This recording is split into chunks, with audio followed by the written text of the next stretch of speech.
Hello and welcome to the Manitoba School Boards Association webinar, Nurturing Governing Capacity. I can see that there are a few of you that have just joined. Glad to have you here. My name is Janice Arnold, Board Development Consultant here at the Association. I hope you have your speakers turned up and I can see my microphone is on and working, so that's good. If you're listening to this as a recording, the original air date was March 27th, 2019. Therefore, there isn't the added benefit of the live questions, which we can get into in a moment, but if you can certainly contact our office if you have questions after or if you're looking for resources. For the questions during the webinar, if you look at your screen on the bottom left, you'll see a window titled Q&A. And at the bottom of that window is a scroll bar.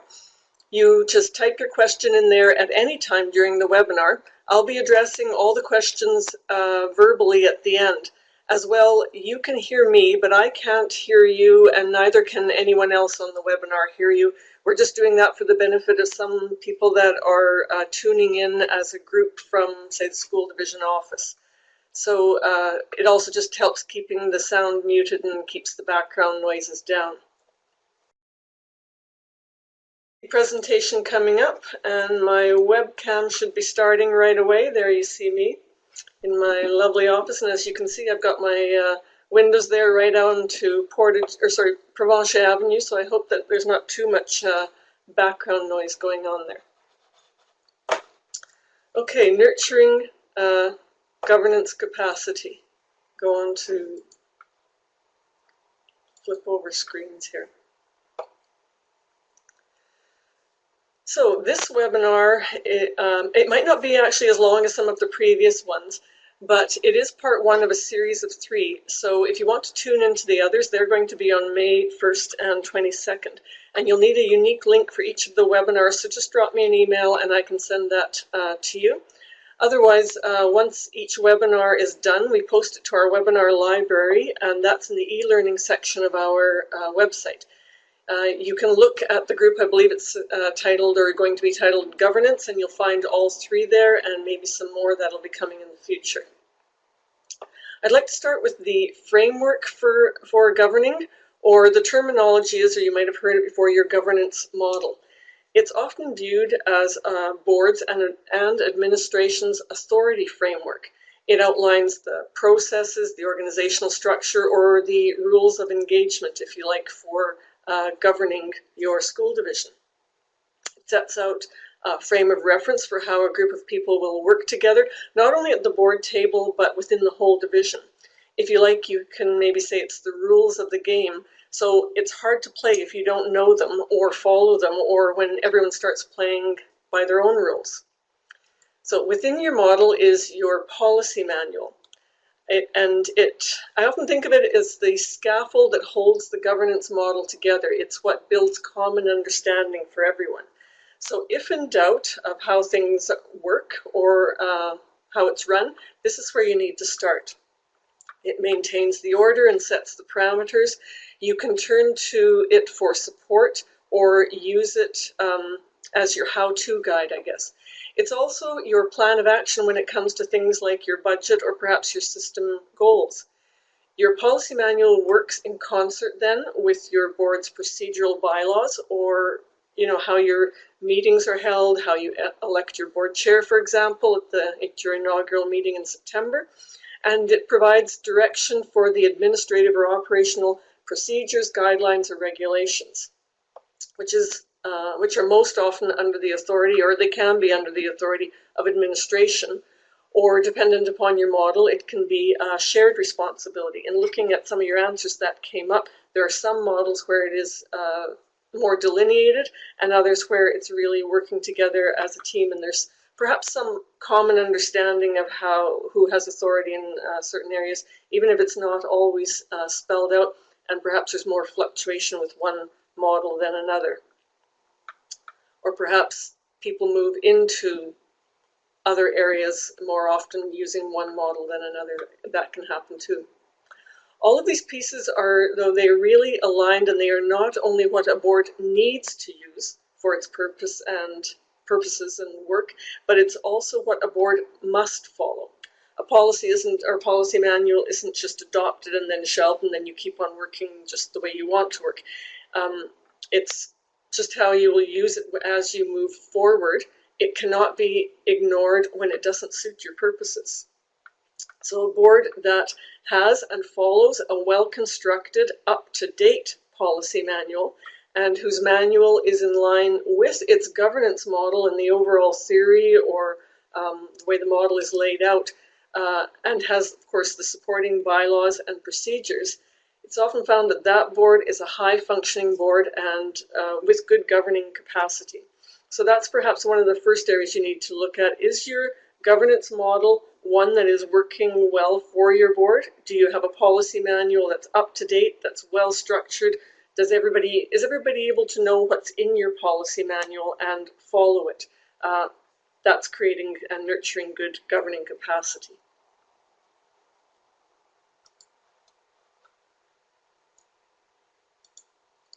So part of the governance model does set out the level at which your board will be working. So if it's a very operational board or an advisory board or perhaps a leadership board. So let's consider the question of what governing at the right level for a school board is, and as a board, what you're actually tasked with doing or what you should be doing. It's been talked about many times in the education sphere that boards are all aiming for in all their decisions, debates, actions, and it's really about the success of students or student learning and achievement, as you see there. So if we accept that premise, then how does a model enter into and how does it affect the work of a board? Or should we ask, what effect can a board have on that success, the student learning and achievement? Trustees are asked all the time, what is it that a trustee actually does? And I often think if you break it down into the things that trustees actually do, it's an exhaustive list. So let's move up and take a look at it from, say, the 30,000 foot level and attribute what a trustee does to some broad categories. So the first one there, strategic planning. It might be a multi-year strategic plan or the strategies used to accomplish a major project or action. That's certainly something that a board would be involved in, and then coming out of that are all of the small tasks that are involved within that. Then there's decision making, ensuring that the decisions are board level issues. So you look at whether you are taking action on division-wide issues and not down at the school level, leaving administration of the division to those very capable people that you hired and to care for the operations of the division and school-based issues, and ensuring that your decisions are directed more at overall student learning and achievement. If it's all those three things, then it should follow that the decisions made by those that report to you will follow the aim of student learning and achievement as well. So set the example of basing decisions on student success and to provide direction from the top down. And following out of that, hopefully it'll work the same. Another area involved, a broad area for boards is community engagement. And I feel that the word engagement implies being proactive about it. So taking control of that engagement and gearing it again toward student success rather than reacting after the fact when there are concerns about student success. So showing leadership to steer the conversation toward achievement and to the expectations that you want. Another area would be system goals, the goals set through policy for the division. If you're a proponent of, or you may have heard of Leadership for Student Learning, or as it's more commonly known, the Lighthouse Study, one recommendation that it adheres to is setting high expectations. So figuring out what student success or achievement looks like for your division and set your system goals for those heights. And lastly, I know that there's a lot of things and you're going to say, the exhaustive list missed this or that, but I'm going to talk about one more in particular, and that's monitoring and evaluation. So look at the policies that you've set for achieving success and those high expectations, and then monitor and evaluate them to ensure that you're meeting those policies, meeting what those policies set out to do. So in practical terms, has your board set a policy on system goals like graduation rates or literacy and numeracy or early development? So do you have reports then that can tell you whether you are accomplishing what you've actually set out to do? If you want to hear more about aligning policy with your reporting and monitoring, there's another webinar on that you can check out our library, and it shows you exactly how to set up something like that or to test some of your policies and see if you do have sound ways to monitor them and figure out if they are being successful. So looking at those 5 areas, they all make up what a board should be focusing on to ensure it's governing and showing leadership and working at that level. So part of governing capacity is ensuring that your board stays focused on the right things, or I would say these things. Of course, there can be many things that a board has to do that will keep pulling you off track. But I think it's important to keep coming back to these prime focus areas and reminding the rest of your board that you need to stay focused on them. So looking beyond the structure to govern and what you are doing, let's consider who you are doing it with. A board is as good as the members that sit around the table, and I think it's a no-brainer to say that succession planning is important. It's important that a board always, I think, have succession planning simmering on the back burner. And here's 3 pieces that you might think of to take care of. So it's developing leadership in the people currently sitting around the table. Obviously, you'll want to groom the next official roles like chair and vice chair, but think of also the committees or the spokespeople as well. I know that there's that role of official spokesperson for a board, but we'll often hear about, and I think that the unofficial spokespeople are starting to come into it when you think in terms of, say, social media and the way that trustees are using that. So it's ensuring that others have the opportunity to act in these roles, maybe starting off as committee chair and being a spokesperson in a particular area, for example, for your board. So aside from chairing a meeting, perhaps it's filling a specific or a subject-specific role or leading an external meeting that will help identify the next chair and providing the opportunity for others to gain experience and certainly confidence. So leaning on the people around the table for these leadership roles rather than always turning to administration. There's definitely a role for administration in speaking out or being confident. It often ends up being, though, subject-specific areas. Certainly I can see turning to a secretary-treasurer when you're talking about the budget, or your superintendent obviously talking about school-based issues and operational issues. So secondly on there, it's a very comfortable position to be in when running unopposed in an election. But then I think you have to ask, is it really a good show of democracy? Is it a well-won role when there is nobody, to even discuss any issue with when you're talking to the electorate? And does it raise interest in maintaining strong leadership on the school board? I don't know. Also, a good campaign can raise public interest in the importance of a school board, and an election based on issues, I guess, raises awareness so that rather than shy away from another candidate, use the opportunity to inform the public of the effect that a school board can actually have on an education system if you have differing views, for example.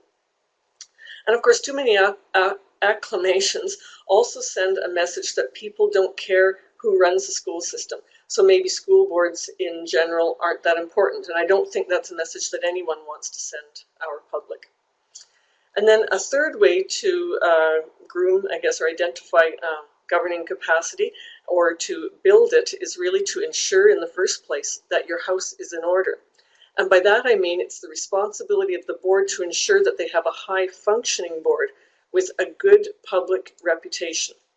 It's one that is seen to be having an impact and being progressive and innovative. Who would want to be involved with or sit on a board that seemed to have none of this? If nobody wants to run or attach their name to a board, then think about who will be stepping up in taking your position after you decide to leave. So who will be looking after your division? I'm sure all trustees are thinking about what's going to happen and the success of their division. So ensuring that you have your house in order and are attracting good people is going to be one of the legacies that you leave. So you want the best for your students and the division and the community. So it's a great way, by having your house in order, to attract the best people onto the board and make it an attractive place to be. So you want a board where the best and the brightest are vying to be a part of it. So taking care of your public image, the way you function, and then the last part, I guess, is just singing about your successes and letting everyone know that it's a good board and something that they should get involved in. Building board capacity is also an intrinsic undertaking, which can be done through regular board self-evaluation. I often hear from boards, and I saw one person there in the poll said that perhaps they don't even know when the last evaluation was done. So I often hear about boards that just avoid their self-evaluation, or it's a tick box effort and then there's no follow-through after. These boards often cite perhaps intra-board dynamics as the reason that they don't follow through, or failure to evaluate in the first place. So rather than letting intra-board dynamics take over and become a target or a focus of the evaluation, I'd suggest that if getting back into it or you're having trouble, perhaps don't start there. First, have your next board self-evaluation look at the board as a whole and not as individuals. Next, I would suggest you look at what the whole board accomplished and not the how. So by that I mean measured, well-defined board goals. You'll be assessing board projects, or maybe objectives and priorities that you've set out in your strategic plan, or how successful the budget process was carried out. If these goals or objectives are defined at the beginning and set up in a SMART way, so if you haven't heard that acronym, it is specific, measurable, attainable, relevant, and time-bound. So if your goals or objectives are set up in that way, then it's quite easy to measure them. And you've done the evaluation of the board's actual work. Did you do what you said you were going to do? And I think that that's an important part of the evaluation. So start with the whole and the what, the whole board and what they did. Then, if you make good progress on those evaluations, you may then want to turn to perhaps the more difficult areas, the how. These are such things as intra-board dynamics, teamwork, perhaps a targeted area, your code of conduct, your meeting processes, or the board's ability to make a decision and carry it out. So you could focus on one of these areas and evaluate only that. And remember, if there are problems in these areas, then you still have to say it's the whole board's responsibility, or the responsibility that there are problems in that area. So if, for example, there's a disruption or difficulties are coming from perhaps one area or one member or a couple of people, the fault lies with the board as a whole for allowing it.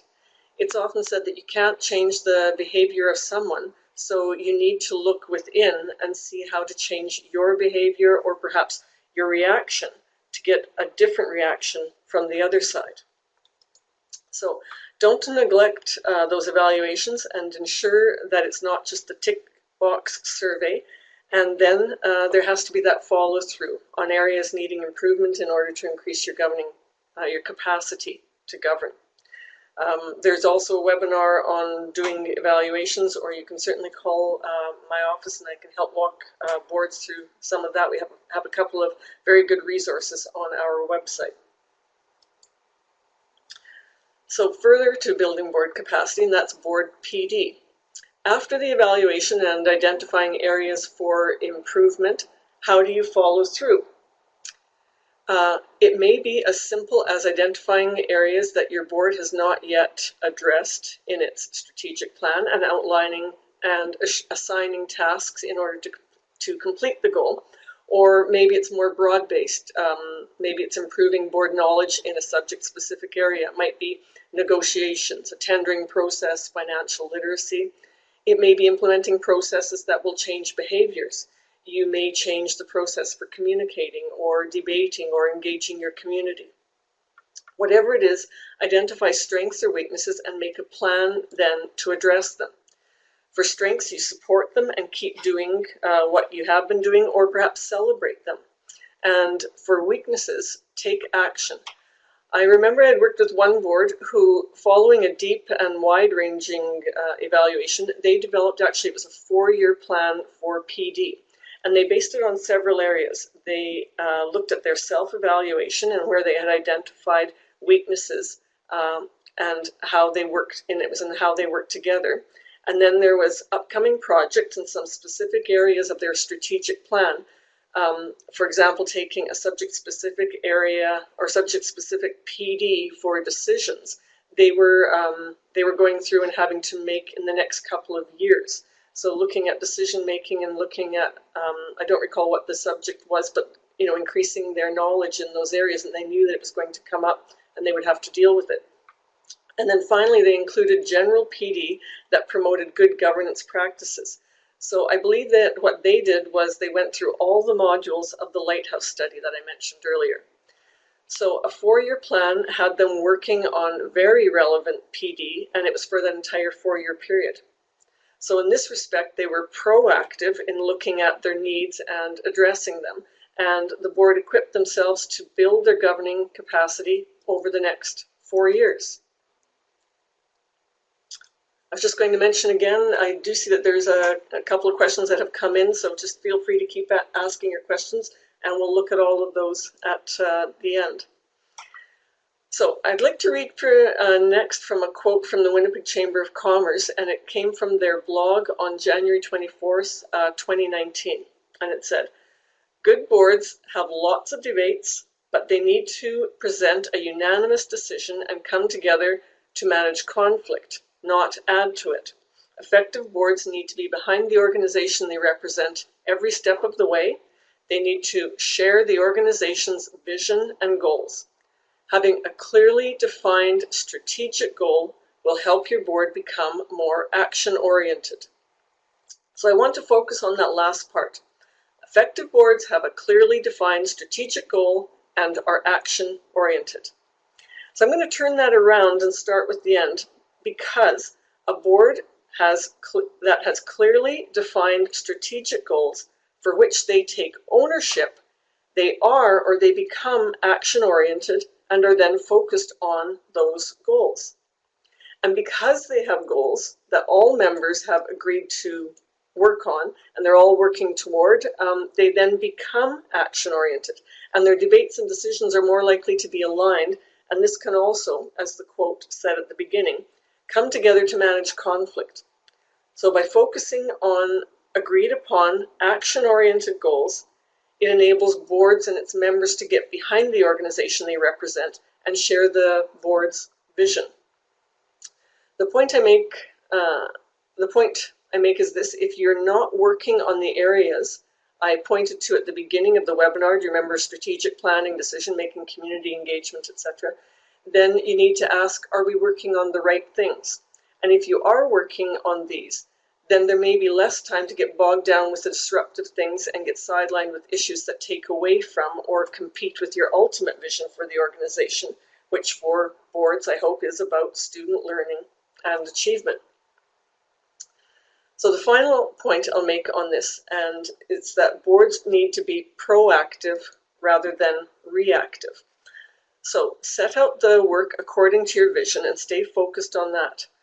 So of course there's hundreds of issues and decisions that you will have to deal with along the way, but always circle back to your vision, deal with the side issues in an efficient manner, not debates that keep circling and going around and around, and then you make that decision with the information that you have and then move on, and you stick with that decision, at least for the time being. Base the arguments that you make in a debate on your vision. It's pretty hard to counter an argument against student learning and success.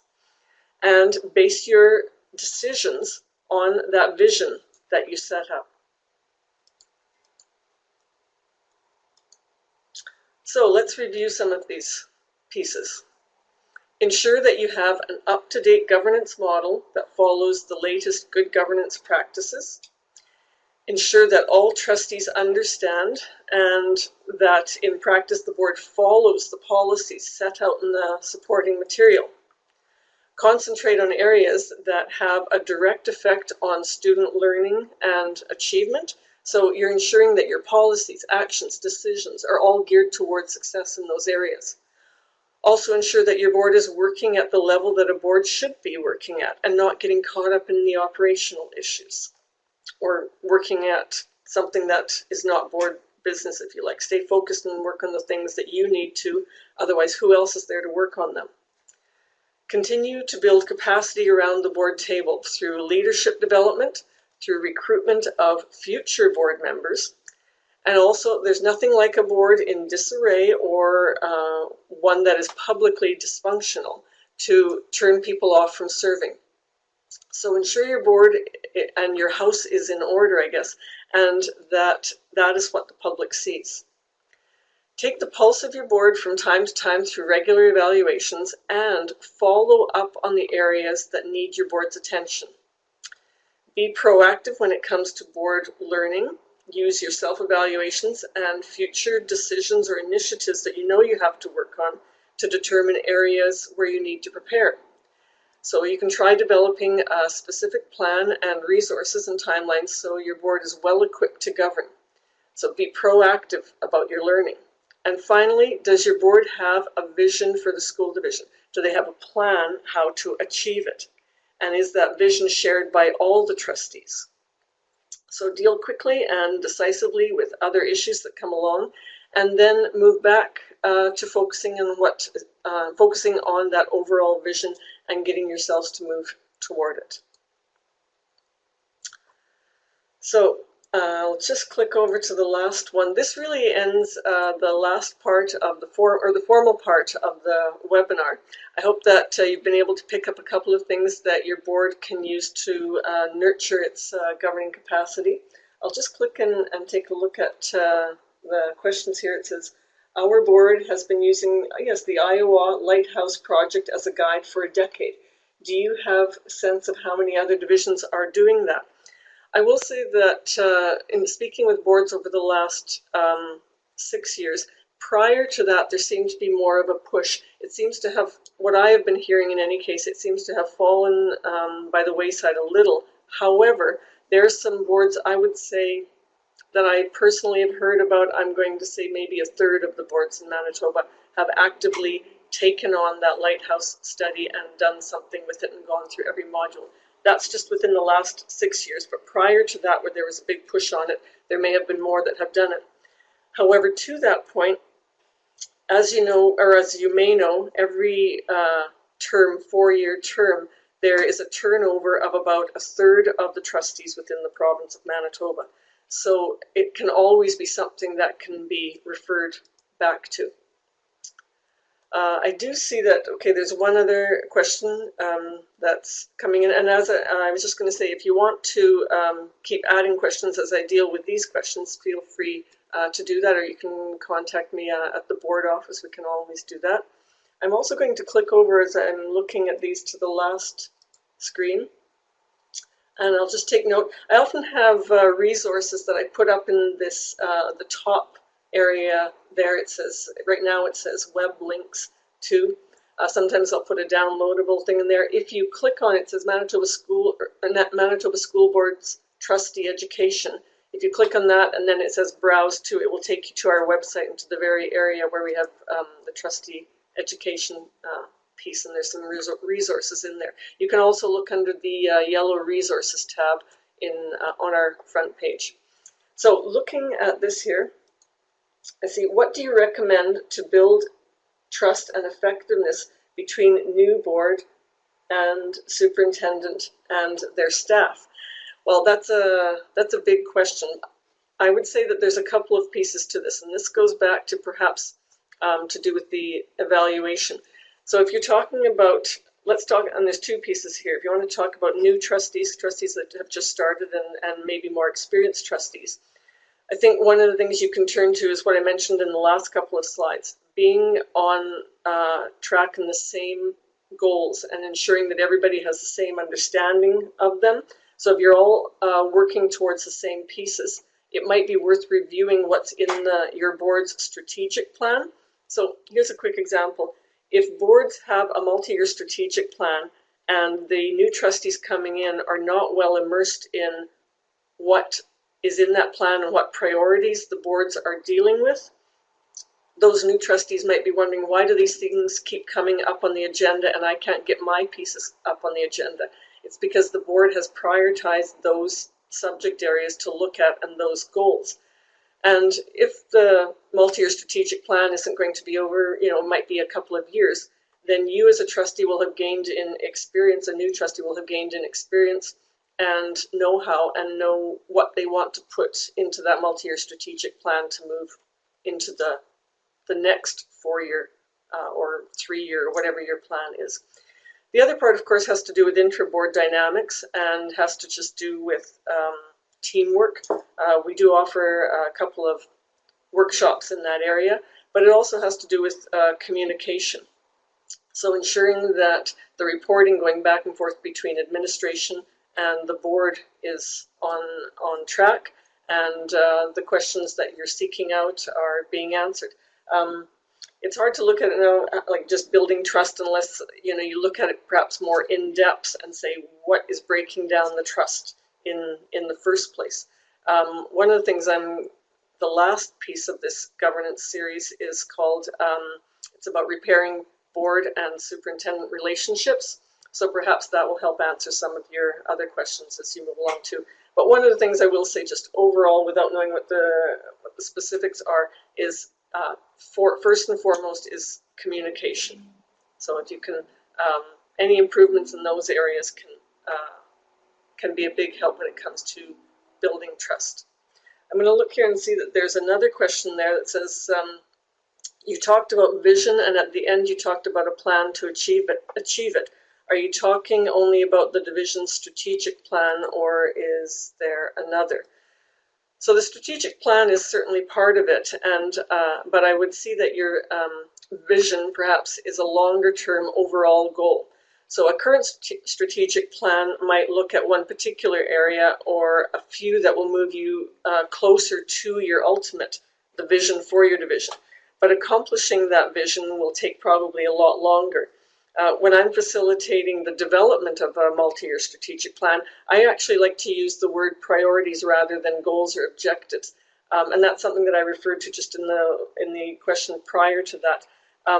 There's only so much that you can get accomplished in the time span of a plan, so you can't do everything.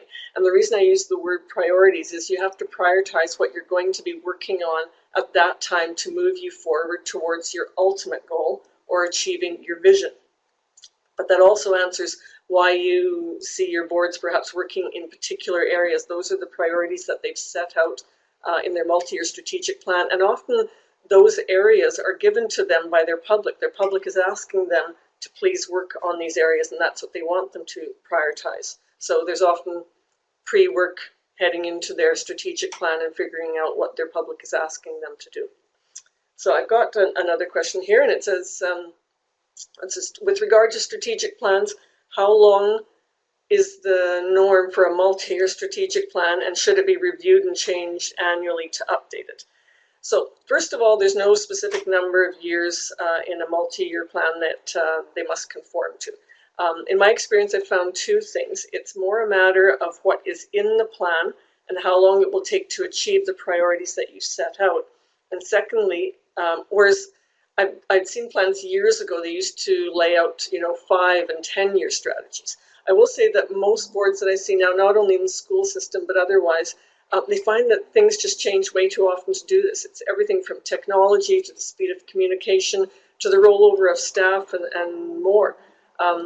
As well, Manitoba boards that answer, they answer in part to government. So what happens is you will have government coming in and setting out initiatives and things that you have to do as well. So those things can throw a bit of a wrench into your plan, and you're going to have to adjust and add things to it. So, and you also asked, how often should a plan be reviewed or updated? So an annual review is likely a good idea. It just says, okay, this is what we've got accomplished and this is what we have left to do, and maybe you want to make a more specific plan on how to get that done. And you also need to, of course, yearly, I absolutely recommend yearly, you need to report back to your community on the progress of your plan. You can't just have their input and then it's a 4-year plan or a 3-year plan and not report one single thing back to your community within that period of time. And that reporting should absolutely have the board's mark on it. It should show that it's the board that has, they are the ones that are ultimately responsible for the strategic plan. Certainly administration helps them achieve that, and there can be reports from administration, but the reports on the progress of a strategic plan need to have the mark of the board on it and saying what they are doing. After all, they were the ones that were elected to that, and they're the ones that are apparently listening to their community. So the other thing is, for tweaking it, I don't advise at all a knee-jerk reaction and that you change your priorities every year. Absolutely not. But I think that there's a place to review and perhaps tweak the plan based on what other things come onto your plate or what changes might happen just with something like technology. So, and there's one more question there that I see so far. How often are boards doing evaluations? And yearly is the question. I wouldn't say that you shouldn't do an evaluation every year. Certainly there isn't. There's good communication between the board and the superintendent, or between, I guess this is a board's self-evaluation, sorry. So I think there is a place to do it every year, yes. And it's good to look certainly at some aspect of your work annually. Although I have heard that some boards are perhaps not choosing to do the full-on evaluation every year, but perhaps in the interim years they're targeting specific areas.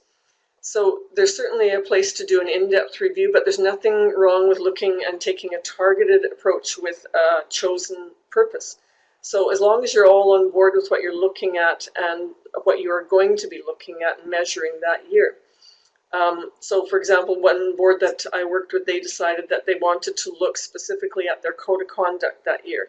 So they went and figured out the areas that were causing them perhaps some difficulties. They evaluated that and looked at it, their code of conduct, in terms of what the board was doing and then what individual board members were doing.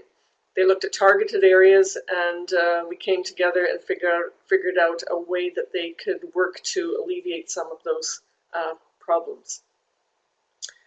Okay, so I don't see any more questions coming up. I'm just going to take a couple of minutes to say a couple more things. So if there's a last one, you can. I hope I was able at least to answer part of your questions. I'm feeling that perhaps the building trust is a very big question that would require looking at more. And you know, one quick thing at the School Boards Association here, not only myself but others, we offer tailored workshops and things that are included. So I guess free of charge at the moment. It's part of our job here. So I will leave you there. So do well in nurturing your board's governing capacity. And as I said before, check the other two related webinars, either live on May 1st and May 22nd, or you can check back in and see the recorded webinar. If you go on our main page of our website, at the top it's the blue tab, Trustee Education, drop-down menu for Trustee Education. Then you'll see on the left it says e-learning, and you follow the links to our recorded webinars. There's a whole library of them there with different groups, and you can get drop-down webinars there and take a look at that.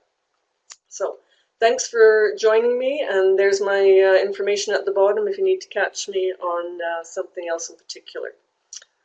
Thanks.